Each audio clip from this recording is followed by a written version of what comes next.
Praise Lord, जय मसीह की। मैं स्टैनली मैकवान, मेरे YouTube channel Hindi Gujarati Bible study में आपका स्वागत है। एक स्त्री थी जिसके पास 10 हथेली थी। उसमें से एक खो गई और उसने पूरा घर छान मारा, और जब मिली तो उसने अपनी सहेलियों को बुलाकर बहुत बड़ी पार्टी की। तो ये हथेली का दृष्टांत तो कहना क्या चाहता है, क्या है वो हथेली, इसने इतनी बड़ी पार्टी दी क्यों, उसके पीछे क्या राज है, वो जानने के लिए इस वीडियो को पूरा देखें। लुक्का उसका 15 अध्याय 8 से लेकर 10। यह कौन ऐसी स्त्री होगी जिसके पास 10 सिक्के हो और उनमें से एक खो जाए, तो वह दिया जलाकर और घर झाड़ बुहार कर जब तक मिल न जाए जी लगाकर खोजती न रहे, और जब मिल जाता है तो वह अपनी सखियों और पड़ोसियों को इकट्ठा करके कहती है, मेरे साथ आनंद करो, क्योंकि मेरा खोया हुआ सिक्का मिल गया। मैं तुमसे कहता हूँ कि इसी रीति से एक मन फिराने वाले पापी के विषय में परमेश्वर के स्वर्गदूतों के सामने आनंद हो। देखो, ये परमेश्वर का वचन, और परमेश्वर हमसे अपना वचन से बातचीत करते, तो बहुत ध्यान से इस बात को समझना। अभी यहाँ पर एक बात लिखी है कि ऐसी कौन सी स्त्री है जिसके पास 10 सिक्के हो और उसमें से खो जाए, तो दिया जलाकर अच्छे से पूरे घर को इधर उधर कर कर वो सब देख लेती है। और जब उसको सिक्का मिल जाता है तो इतनी खुश हो जाती है, अपनी सहेलियों को बुलाती है, अपने पड़ोसियों को बुलाती है और बोलती है, मेरे साथ आनंद करो। अभी यहाँ तो इतना लिख दिया। अभी इससे क्या पता चलता है, समझ लो कि आपके पास 10 रुपये के 10 सिक्के हैं, समझ लो एक खो गया, 100 रुपये थे, 90 रह गए। अभी आपने पूरा घर छान मारा, इधर उधर सब जगह पर ढूंढ लिया, अभी आपको मिल गया वो सिक्का। आप बहुत खुश हो गए कि मेरा सिक्का मिल गया। अभी आप लोगों को बुलाते हो, अपने सहेलियों को बुलाते हो, अपने रिश्तेदारों को बुलाते हो, आसपास वाले को बुला, चलो आनंद करो। तो आनंद का मतलब क्या है? आनंद में खाना पीना होता है, चाय नाश्ता वगैरह होगा। अभी अगर आपने सवेरे के चाय नाश्ता किया तो सो चले जाएंगे, है ना, बचेगा कुछ भी नहीं। तो ये परमेश्वर ने ऐसी बात क्यों यहाँ पर लिख दी? बोले ऐसी कौन सी स्त्री जिसका एक सिक्का खो जाए, तो बोले इस तरह से ढूंढेगी। मैं तो बोलता हूँ, अगर हमारा एक सिक्का खो जाएगा ना, कोई ढूंढे, छोड़ो, गिर गया होगा तो गिर गया होगा, जाओ छोड़ो, एक सिक्के के लिए क्या पीछे भागना। हाँ, कई बार तो याद भी नहीं होता कि हमारा सिक्का खो गया, हमें पता ही नहीं चलता। और अगर कोई ढूंढेगा तो ठीक है, चल देख ले, इधर नहीं, छोड़ो, जाने दो। लेकिन परमेश्वर ने ये बात यहाँ पर लिखी,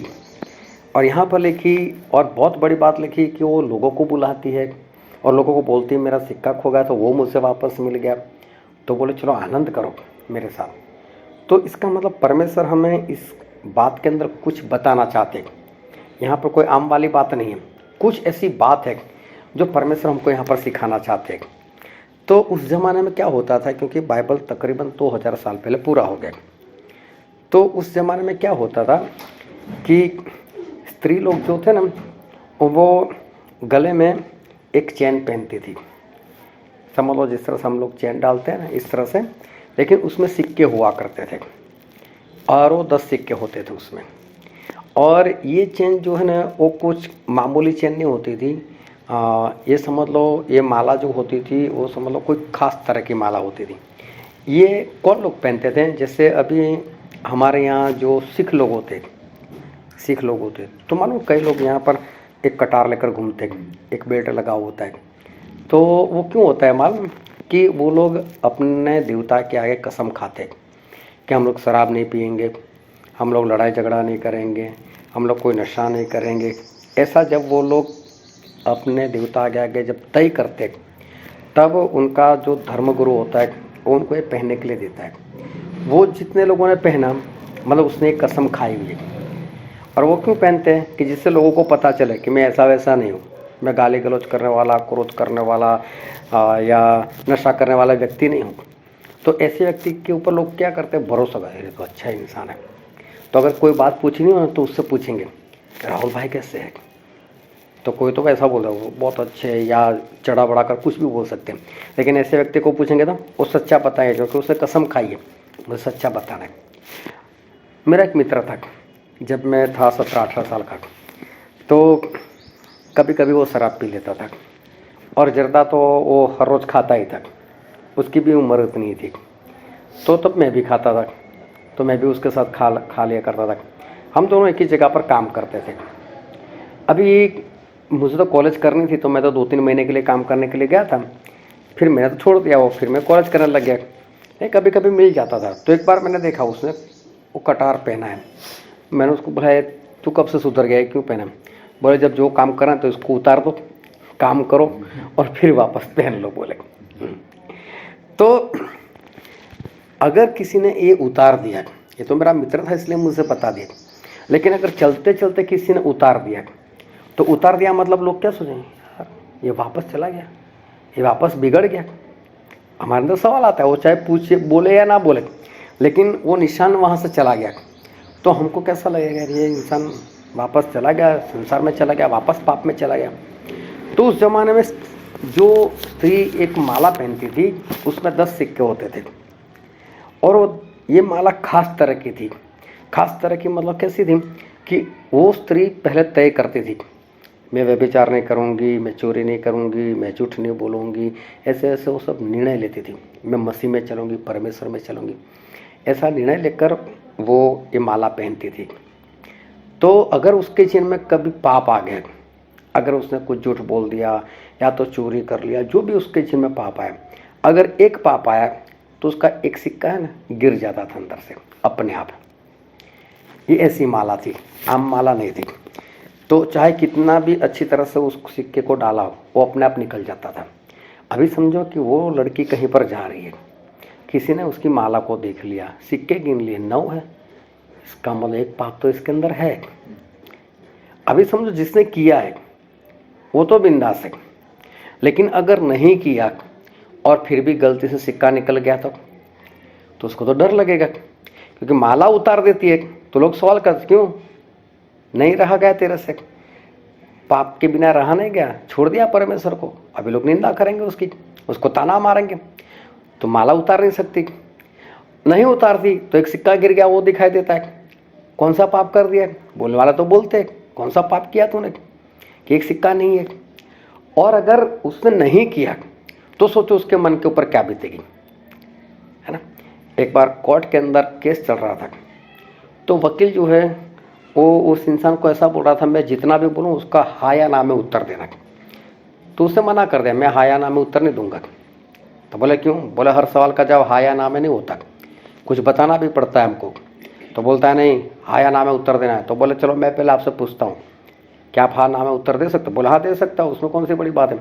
तो बोले जब आपकी पत्नी आपको लकड़ी से मारती है तब आप ऐसे हाथ कर रोक लेते हो या नहीं रोक लेते? अभी हाँ बोले तो इसका मतलब उसकी पत्नी मारती है, ना बोले तो भी पता चलता उसकी पत्नी मारती है। अगर उसकी पत्नी मारती ही नहीं है तो हाँ या ना में उत्तर कैसे दें? उसको तो उत्तर ही देना पैसा है ही नहीं।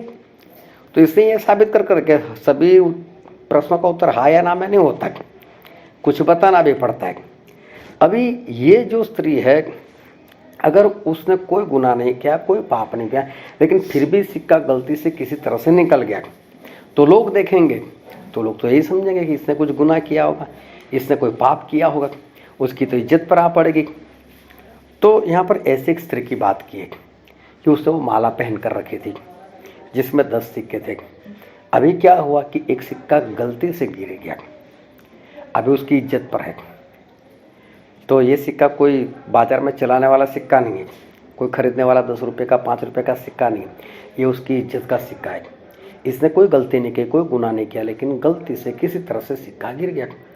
अगर इसको नहीं मिलता तो फिर लोग क्या बोलेंगे, यार ये इसके ऊपर भरोसा रखने जैसा है नहीं, इसने तो कोई गलती कर दी, इसलिए तो कोई पाप में पड़ी हुई है, इसीलिए एक सिक्का निकल गया।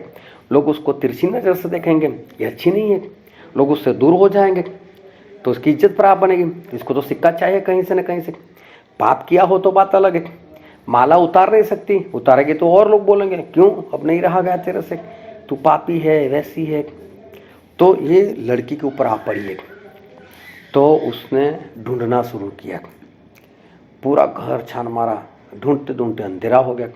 बोला अब क्या करूं, तो दिया जलाया, लेकिन पूरा घर इधर उधर ऊपर नीचे कर दिया, जितना सामान था सब ऊपर नीचे कर दिया, लेकिन ढूंढा सिक्का, आखिर में मिल गया। अभी देखो जब मिल गया तब उसको कितनी खुशी होगी। वो सिक्के की खुशी नहीं है, खुशी किस बात की, मैंने कुछ नहीं किया था, मेरी कोई गलती नहीं थी, और फिर भी मेरा सिक्का गिर गया था, तो मेरी तो इज्जत जाएगी, लोग बोलेंगे लड़की ऐसी है। तो जैसे ही सिक्का मिल गया वो खुश हो गई, बोले भी मैं लोगों को बुलाऊंगी, मेरे साथ आनंद करो। क्यों कि एक बेगुना होने का जो आनंद है, तो जब हम बेगुना ठहरते हैं ना तो परमेश्वर हमें अपने साथ ऊपर ले कर जाएंगे। अगर हमारे अंदर गुनाह है तो हम स्वर्ग में नहीं जा सकते। तो ये बेगुनाह का एक निशान था कि औरत बेगुनाह है, इसने कोई पाप नहीं किया, पाप नहीं किया, 10 के 10 सिक्के तो कहाँ जाएगी, स्वर्ग में जाएगी। लेकिन एक सिक्का अगर कम है तो कहाँ जाएगी, वो नरक में जाएगी। तो इसलिए ये उनकी एक ऐसी परंपरा थी, ऐसी माला वो लोग पहनते थे। तो परमेश्वर यहाँ हमसे एक बात सिखाना चाहते हैं कि जब हमारे जीवन में एक पाप आ जाता है तो वो पाप क्या करता है, हम तो लोगों से छुपा सकते हैं। मैं नहीं बोलूँगा किसी को कि मेरे अंदर ये पाप है, मैं किसी को नहीं बताने वाला, लेकिन परमेश्वर को तो पता चलता है ना, परमेश्वर तो समझ जाता है ना कि इसके अंदर पाप है। तो परमेश्वर उसके साथ क्या करेंगे। तो मैं चाहे लोगों के सामने कितना भी दिखावा करूं, लेकिन जो परमेश्वर मुझे स्वर्ग या नरक में लेकर जा सकते हैं, जो स्वर्ग और नरक के मालिक हैं, उनको तो सब पता चलता है। तो मैं यहाँ पर मेरी इज्जत बना सकता हूँ, लेकिन ऊपर कौन मेरी इज्जत बनाएगा, तो वहाँ तो मैं जाऊँगा नाश में। तो यहाँ पर भी मेरी इज्जत बनी रहे और वहाँ पर मेरी इज्जत बनी रहे, तो उसके लिए मुझे क्या करना पड़ेगा, जैसा मैं अंदर हूँ ना वैसा ही मुझे बाहर रहना पड़ेगा। मतलब बाहर से मैं शुद्ध दिखाई देता हूँ तो अंदर भी मुझे कैसा रहना पड़ेगा, शुद्ध ही रहना पड़ेगा। अगर मैं अंदर से शुद्ध हूँ लेकिन बाहर मेरे ऊपर किसी ने गुनाह लगा दिया, मेरे ऊपर दोष लगा दिया, तो मैं तो साबित नहीं कर सकता। लेकिन अगर मेरे साथ में कोई खड़ा हो जाए और मेरे साथ में खड़ा होकर कोई बोले कि नहीं ये काम इसने नहीं किया, तो मुझे कितना आनंद आएगा कि हाँ इसने मेरा बचाव किया, इसने मुझे बचा लिया, मेरे पास में आकर खड़ा रहा। तो उसका जो आनंद होता है वो आनंद ही कुछ और होता है। जब वो उड़ाऊ पुत्रक वो सब कुछ लेकर चला गया, सब कुछ उसने उड़ा दिया, जब वो वापस आया तो मालूम उसके अंदर हिम्मत नहीं थी अपने बाप से मिलने की। उसको तो ऐसा था कि मैं मेरे बाप से कहूँगा बस मुझे नौकर ही समझ अभी, लेकिन उसको एक भरोसा ये था कि मेरा बाप रखेगा मुझे, चाहे नौकर बनाकर, लेकिन मेरा बाप रखेगा। क्योंकि जहाँ था वहाँ तो उसको कोई नौकरी भी नहीं दे रहा था, खाना भी नहीं मिल रहा था, तो उसको इतना तो भरोसा था कि मेरा बाप मुझसे रखेगा। तो उसके बाप ने उसको क्या बोला, नौकर नहीं, मैं बेटा बना कर रखूँगा। तो वो आनंद कितना कि जब वो पश्चाताप कर कर आया तो उसके बाप ने उसको रख लिया, तो उसका आनंद कितना बड़ा। तो ये आनंद सबसे बड़ा है कि जब हम एक बिना पाप जीवन जीते ना, उसका आनंद सबसे बड़ा है। हमारा आनंद इसमें नहीं है। जब मैं पुराने जीवन में था तो मैं बहुत सारी ऐसी हरकतें करता था कि जो परमेश्वर को नहीं पसंद, लेकिन मैं तो उसमें बहुत खुश था और मैं लोगों को बताता था मैं तो ऐसा करता था, मैं ऐसा करता था। हाँ, कई बार मैं लोगों को बोलते, मेरे मित्र को चलो नाश्ता कर कर आते, आई भूख मुझे लगी है। उसको ऐसा कि इसने बोला कि ये नाश्ता करने के लिए लेकर जा रहा है तो खर्च भी करेगा, वो तो आ जाता था बिंदास से मेरे साथ, चलो समोसे खाए। अगर दुकान इधर हो तो मैं उस दुकान की तरफ पीठ घुमा कर मैं खाता था, मेरा मित्र इधर बैठ, मैं धीरे धीरे खाता था। जब वो खा लेता था तो प्लेट रखने के लिए जाता था, साथ में पैसे भी देकर आता था वो। तो उसको भी ऐसा होगा कि ये मुझे रोक लेगा, लेकिन मैं तो इधर ही पीठ कर कर मैं तो बैठा हूँ, मैं भी धीरे से देख रहा हूँ कहाँ पैसा दे रहा, देने दो, क्योंकि मेरा इरादा वही था। फिर जब वो देख कर आता था उसके बाद मैं भी फटाफट खा लेता था, अभी मेरा काम हो गया। फिर मैं भी पैसा देने के लिए जाता था, तब वो बोलता है मैंने पैसा दिया, तूने क्यों दिया, मैं देने वाला था, लेकिन सब झूठ था वो। फिर लोगों को मैं ये होशियार से सुनाता था, मैंने ऐसा किया, मैंने इसका कर दिया ऐसा। लेकिन परमेश्वर को तो मालूम है ना, वो चाहे समझे या ना समझे मित्र कि इसने इस तरह से मेरे साथ चालबाजी की, लेकिन परमेश्वर तो जानते रहे। लेकिन जब हमारे अंदर वो है ही नहीं और तब हमारे ऊपर कोई दोष लगाए, जब हमारे बारे में कोई बात करे तो मालूम कई लोगों को बुरा लग जाता है, इसने मेरे लिए ऐसी बात की वैसी बात की। लेकिन तब परमेश्वर या कोई भी हमारे साथ में खड़ा रहे और हमको बचाए इस बात में, तो कितने आनंद वाली बात है कि जब हम पर दोष नहीं लगता। तो स्त्री जो थी वो सही थी, अच्छी थी, लेकिन सिक्का किसी कारण गिर गया था, उसको वापस मिल गया तो बहुत खुश हुए। ये सबसे बड़ी खुशी की बात है हमारे जीवन में कि हम बेगुनाह हैं। तो बेगुनाह वाला जो जीवन है वो हम तभी जीवन जी सकते हैं जब पवित्र आत्मा हमारे साथ हो, जब पवित्र आत्मा हमारे अंदर हो, जब पवित्र आत्मा का सामर्थ्य हमारे अंदर हो। पवित्र आत्मा के सामर्थ्य के बिना जीवन जीना वो नामुमकिन है। जीवन तो जी सकते हैं, लेकिन जो पवित्रता का जीवन वो हम नहीं जी सकते। तो पवित्रता वाला जो जीवन हमें जीना है, उसके लिए हमें चाहिए पवित्र आत्मा। और पवित्र आत्मा से जब हम जीवन जीते हैं, तब हमारे अंदर कोई गुनाह नहीं आता, कोई दोष नहीं आता। और तब परमेश्वर जब भी हमारे पास आएंगे, हमको लेने के लिए आएंगे, तो हमें कोई डर नहीं रहता। और हमें डर नहीं रहता और हम परमेश्वर के साथ चले जाते हैं। तो हमें ऐसा जीवन जीना है कि जिसमें हमारे ऊपर कोई दोष ना लगे, और उसके लिए हमें ज़रूरत है पवित्र आत्मा की। हालेलुया।